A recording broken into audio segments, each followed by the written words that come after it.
I want to spend some time, Mike, checking in with you, hearing your thoughts about this, because is gaming too expensive? We know that prices have been going up for systems.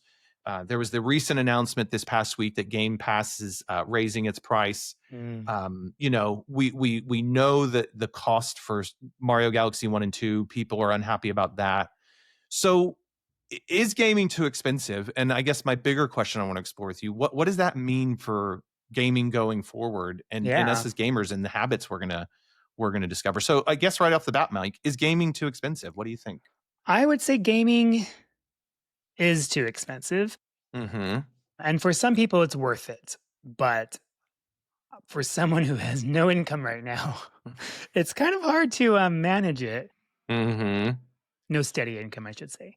But yes, gaming is very expensive, especially with Nintendo releasing these games that are, like Galaxy 1 and 2. You're basically paying the price they were when they came out. And speaking of, I have my Wii with me, and I'm like, I have Mario Galaxy 1 and 2 on there, and I'm like, I can just play it on there. And I've reading that the controlling is much better on the Wii than it is on the Switch 2 or just Switch in general. So I'm just kind of like, well, why do I want to pay for a subpar experience? But maybe I'm wrong. I mean, also the collector in me wants to go out and buy it. That's the rub, right? So like specifically with Nintendo, like that nostalgia hit really kicks in. I mean, picking up on the example that you're talking about with Super Mario Galaxy 2 and 1 and 2, let's not forget it was on the 3D All-Stars, the first one, Super Mario Galaxy. So, and I got that for my birthday when it came out. So I've already got that. I've got that as well. Switch 2, right? So if I've never played Super Mario Galaxy 2 for more than a couple of the levels, but I loved what I played. And I actually have it on the Wii that I could hook up my Wii U and play it, which actually could be quite a lot of fun. But like there's still that part of me that goes, oh, okay, well, I could go pay $40 or £40 for it, just on its own as a digital download. But then I'm like, but when does it stop is the question, right? Because we will always find an excuse to go, okay, I'll get that game or I'll get this. The thing is, I want a game that's new. I want a new game. Yes, I love nostalgia. Yes, I love retro gaming. But for me, I'm probably going to buy the double set. But will you? You think so? I really just want to play. I think I'll enjoy playing it on my Wii better. But also, I would like to take it with me, and that's the fun part with the Switch, and that's the kind of the other side of it. Yeah, it's that Nintendo tax, as people have been calling it. Yeah. Nintendo, give me something new, please. There is that. There's another, and we're going to talk about PlayStation and Xbox as well as part of this. But I think that there's something about Nintendo though that 90% of the time, they don't always get it right, but 90% of the time when Nintendo releases a game, it's gonna be good, right? It's for the most part, it's gonna deliver. It might be a 7 or an 8, but they score pretty highly. So I personally feel like 70 pounds or whatever, or $70 for Donkey Kong Bonanza, I felt that was worth it. I had a really good time with it. Yeah, that was nice. I don't think 20 pounds or $20 for the DLC is worth it. Now that feels like where you're starting to get literally hung over a barrel. See what I did there? Yes. You don't like that joke? I love that joke. I just don't laugh. So I think, it's the thing I find myself doing now more and more with Nintendo is going, do I really, really want that? Am I really, really going to play it? And if I'm really honest with myself, I'm probably not going to play it. I've got so many Switch games. That's true. That I've either downloaded or that I have cartridges for that I go like, oh, I'm just going to pick that up and I'll get around to it. That I end up not buying it or playing, not playing it. So there's almost like a little part of me that wants to go like, nothing new unless it's Metroid.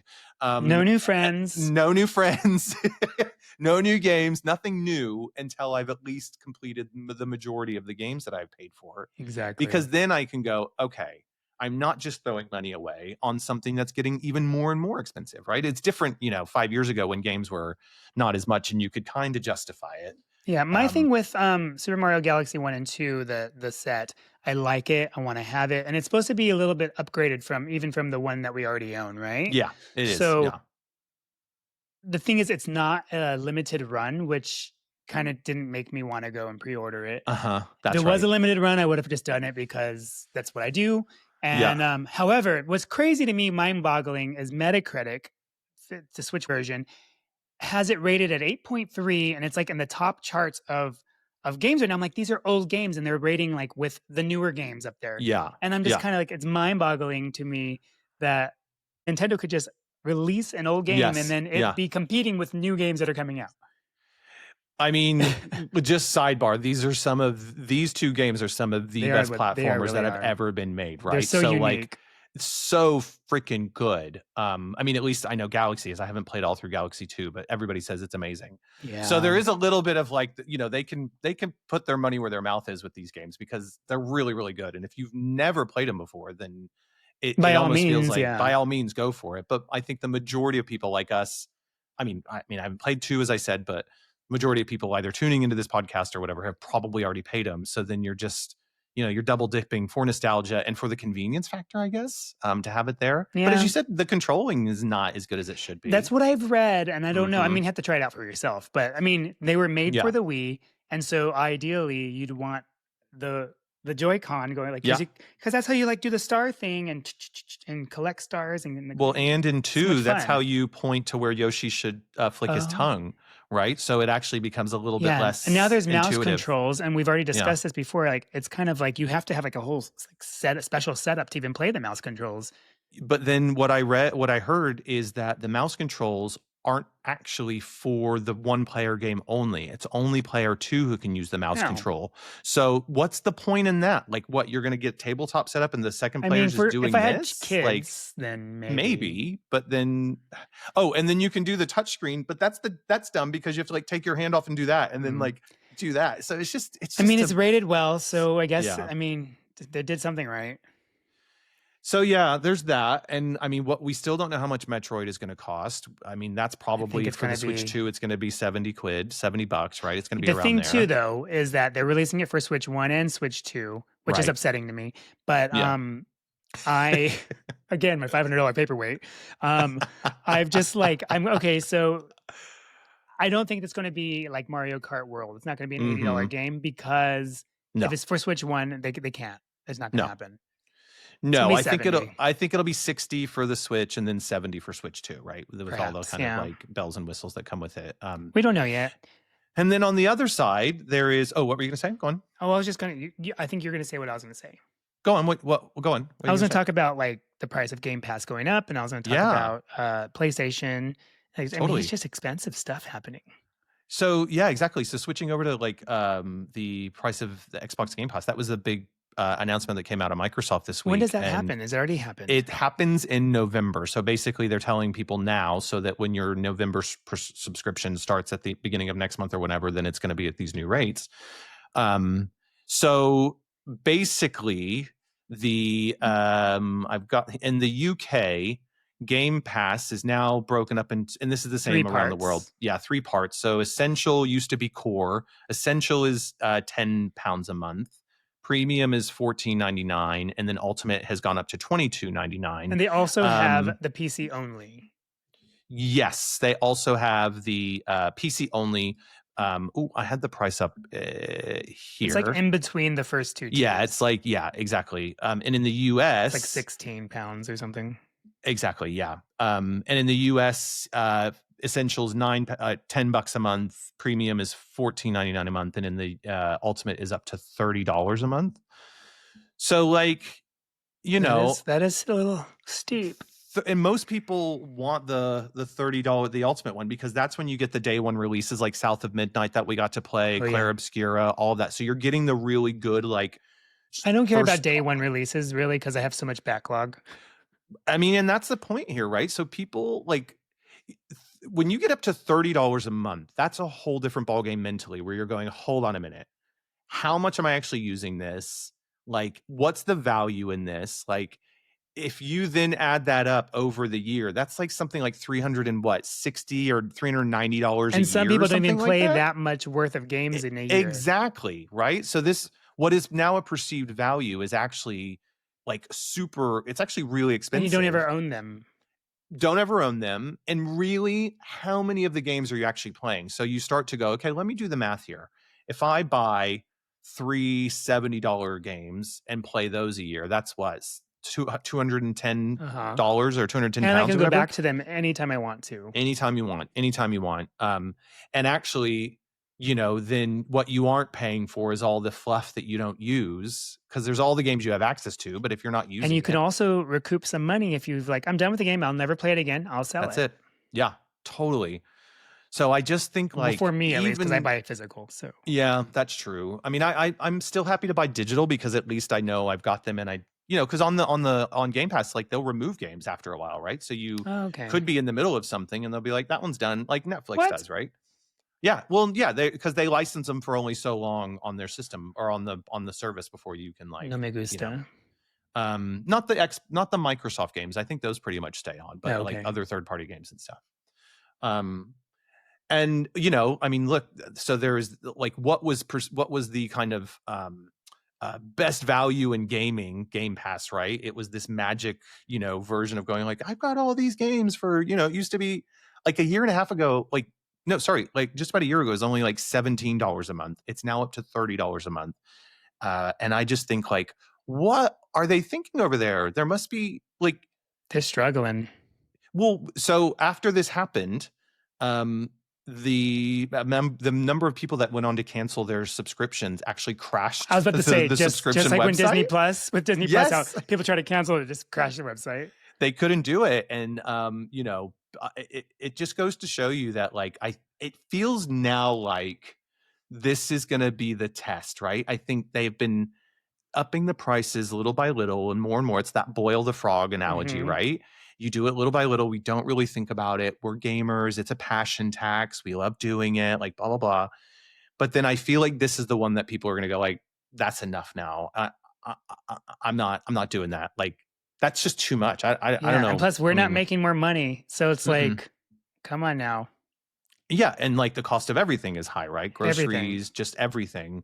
So you start to be like, well, that's the first thing that's going to go. And this like habit, you suddenly realize, oh my gosh, I'm spending a lot of money on it. I'd rather spend my Um, money on retro games because I really enjoy yep, it and that's I the enjoy thing. the collecting.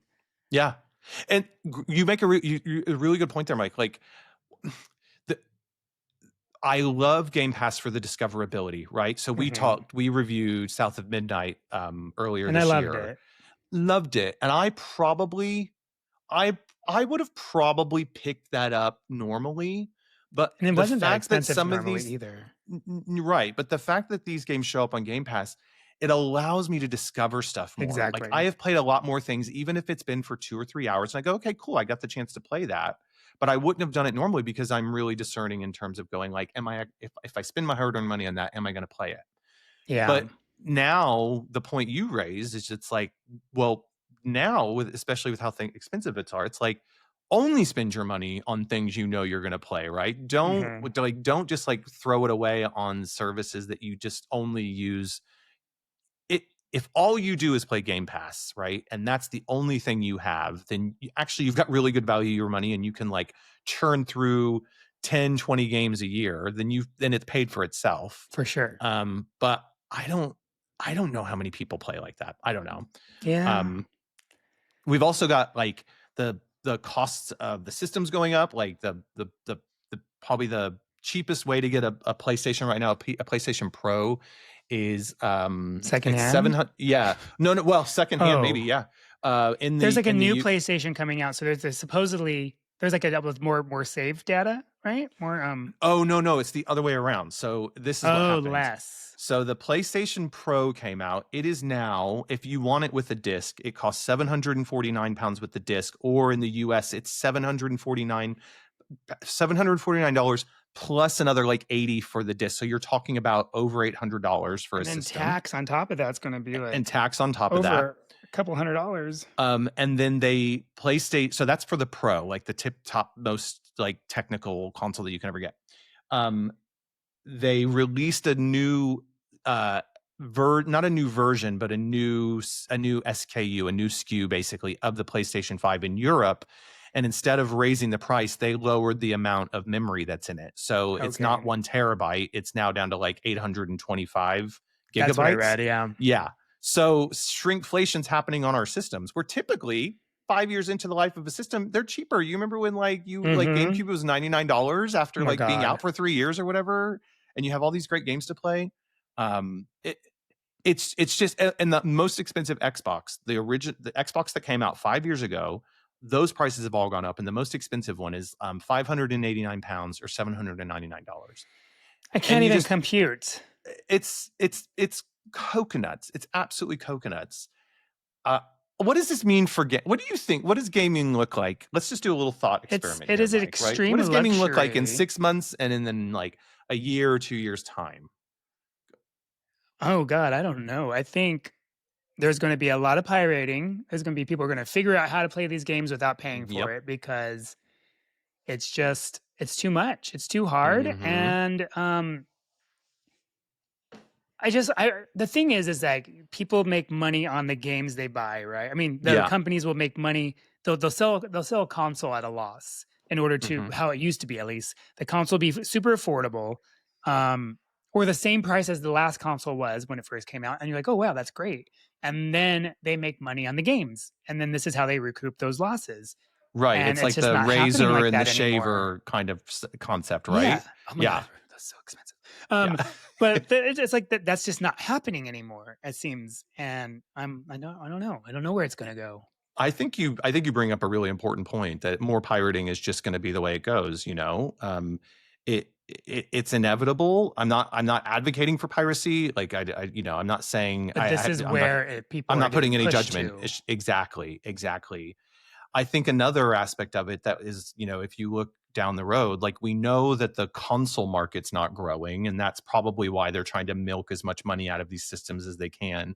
So instead of being able to grow the base, they're just charging more for it to kind of recoup to reach their targets or whatever. Yeah, But by that sheer fact is means less and less people are going to enter into the console gaming market, and it's going to shrink even less, right? Because like we're getting older, and the younger generation is not going to have the money to buy them. They're going to they be like, absolutely "Why don't am have I?" the money, No, and they're going to be like, "I ain't wasting my 700 and their bucks on parents like." don't even have the money. So Exactly. I mean, so we're just like we're we're just having more and more of a negative impact, not only mhm. on the people who play the games, like but right now, but then we're not even having new people come into playing them.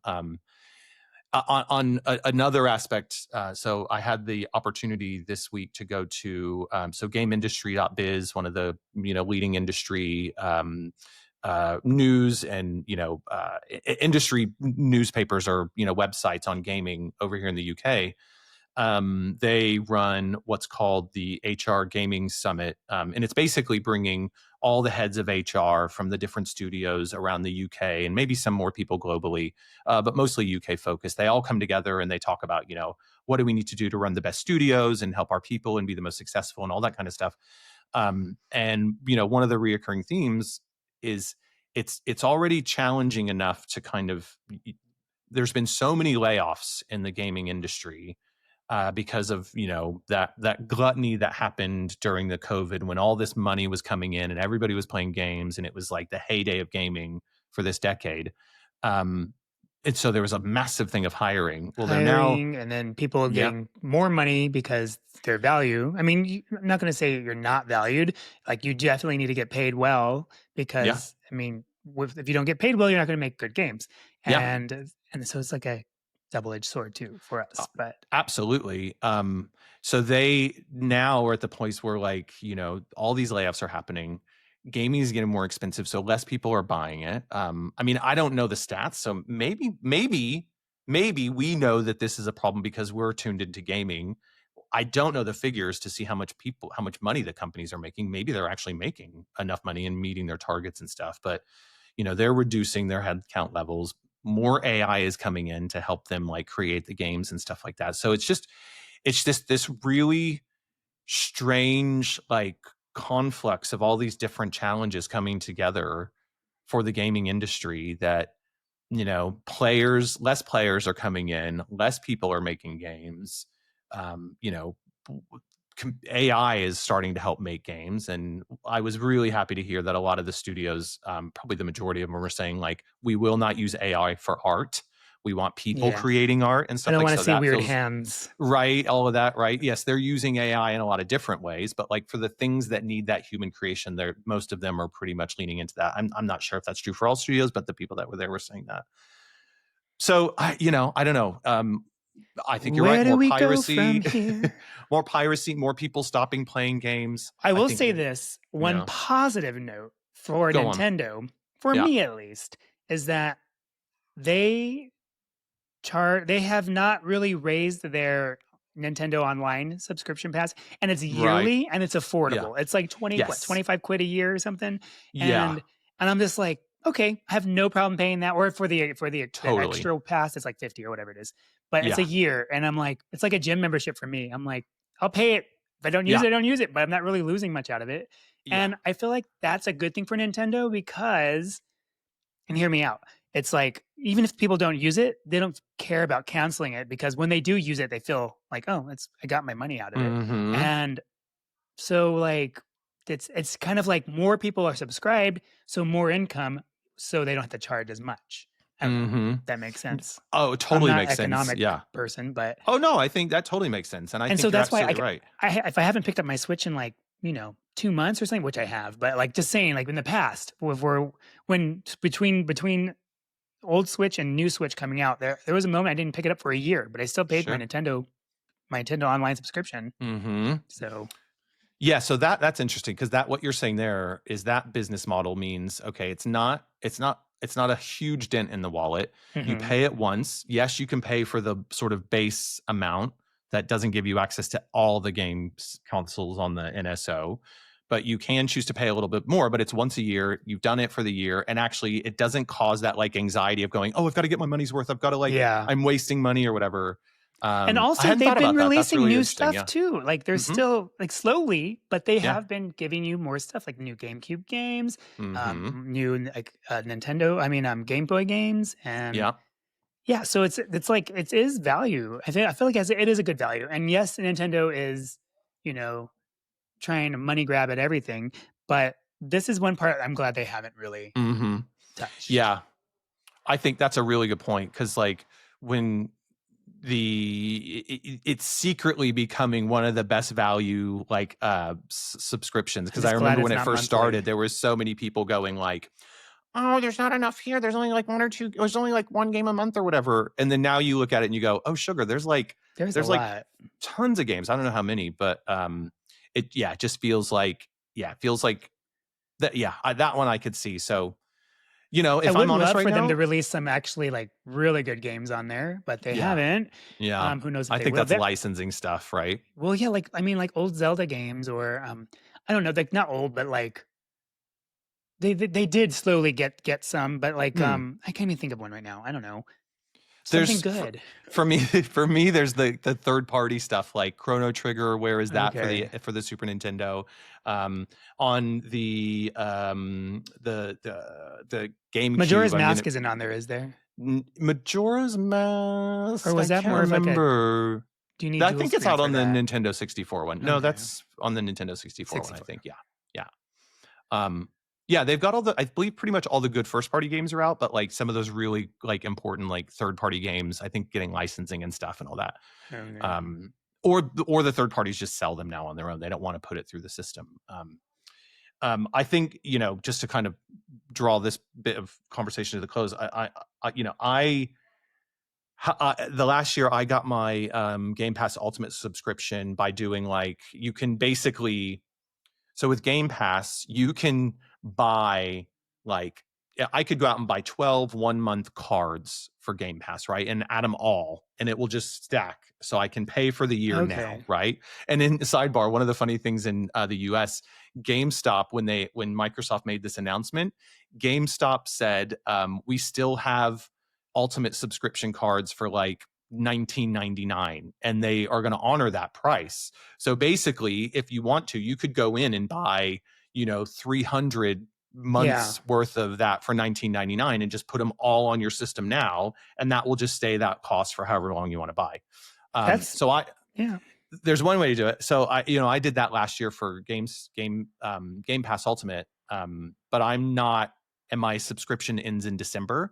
I'm not gonna add any more to it, and No. I can see myself being like, because Xbox is just kind of sort of going to start going out of my mind, because everything is coming to PlayStation now, with Xbox putting everything on there. The PlayStation Plus premium or whatever top tier one that I'm on, it's not perfect, but it's getting better. And there's so much to play on there. And the It's like, value is good. I think so. I think the one thing that Game Pass has over it is like the games, like the first party games from Microsoft come day one on Game Pass. So, Mm. you can get your brand new Gears of War or, Halo or whatever whenever they come out and play it right away. Whereas PlayStation, they still don't put their first party games out right away on their top tier service. Okay. Like they want you to go out and buy them. So, um, yeah. So and I just think, well, I could justify having one service, because I'm sure PlayStation's going to raise the price as well. But I'm not going to have it on two. Like that's just too much, and It's way too much. way too much. And I might even just go back to just buying games as I want to play them. Like it just I feels think the like, consensus yeah, is gaming is too expensive, and so I feel expensive. like in the next year, companies are going to see right Hmm. away that people aren't buying anymore. Yeah, They're not subscribing to your bullshit. yeah. And sorry, I know we were trying to wrap this up, but like one of the things that's interesting to me is obviously in like the US, like the tariffs are having an impact on a lot of these like console price rises, because they're not happening all around the world in the same way they are in the US. But the like cost of digital prices going up, I That start to makes go no like, that sense. makes no sense, because you're not manufacturing anything. You're literally just flipping a switch on a server somewhere. It's not like the price of running your server is like suddenly shot up. So it's just this little bit of You weird. can't tariff a digital thing, can you? Maybe you can. I don't know. I don't. Oh, I I don't don't know how know. that I don't know. I works. don't know how that works. I'm sure you can tariff anything nowadays. You get a tariff. You get a tariff. Okay, Everything gets a Oprah. tariff. Okay. I don't know. I'm sure there's probably some way to tariff a digital item, but oh, who knows? Who knows? Yeah, gaming is expensive. I'll be curious to see how the landscape changes over the coming years. But I think it's, gamers are passionate. We love playing games. So I'm not like worried that it's like an existential crisis and everything's going to come crashing down. It's just more that the kind of the fun value of running out to get a new game or picking up something new suddenly now feels like one of those things where you go, oh, I really want that, but yeah, let me just do the budgeting and see if I'm going to get it. So Mm-hmm. yeah. When back in my day, you just get it for $30. Exactly. And so, yeah. Ah, Well, oh, it'll be interesting to see how we navigate through this and how mm-hmm. other people do as well, Yeah. and how companies handle. Because I do feel like there'll be a shock for Hmm. everybody. Yeah. We'll just see, and I guess, hopefully and things change. Maybe we can stand up together as a gaming vote with your community and be wallets. like, no, Honestly, yeah. I think that's part of it, but we won't, because we're the problem. Mike, you and I are going to buy Super no, I'm Mario not. Galaxy 1, and 2. No, I'm We not. are. I already have my Wii. I'm good. I'll buy it I mean, I guess secondhand. that's in some way, maybe out of sync gaming is really going to come into its own, right? Yes, I know we talk about some new games occasionally, but we also like love talking about old Play games. So like, what you want play to what you want to, and it whenever it doesn't have came to be out. the latest one that you have spent all your money on. So yeah, this is the right time for out of sync to really Well, take off. viewers, So let us know what you think about the price of games. Like, what is going on? Is it too expensive? Is it getting out of hand? Is it worth it anymore? Like, are you canceling your Games Pass subscription? Are you happy with Nintendo's price for their online services? what online services. Online services. Or Yeah. like, did you get the Mario Galaxy 1 and 2? Are you upset that you have the old one and now you have to get it again because they did this? They always do this. Yeah. Let Let us us know. know. Yeah. Send those emails to gamers at outofsyncgaming.co.uk. That's gamers at outofsyncgaming.co.uk. Or drop us a slide into our DMs on our socials and different places. Where can they reach us at on socials, Mike? You can reach us at Out of Sync Gaming, Instagram, TikTok, all of the above. Just search Out of Sync Gaming and you're sure to find us. Don't forget Blue And Sky as well. Having a Blue good time over Sky, there. Yeah. like and subscribe on YouTube. For more content like this, check out our other videos, our few tutorials. Just doing a lot of fun stuff. Love it. Well, I guess that all that leaves us to say is until next time. Play what you want to. Bye. Bye.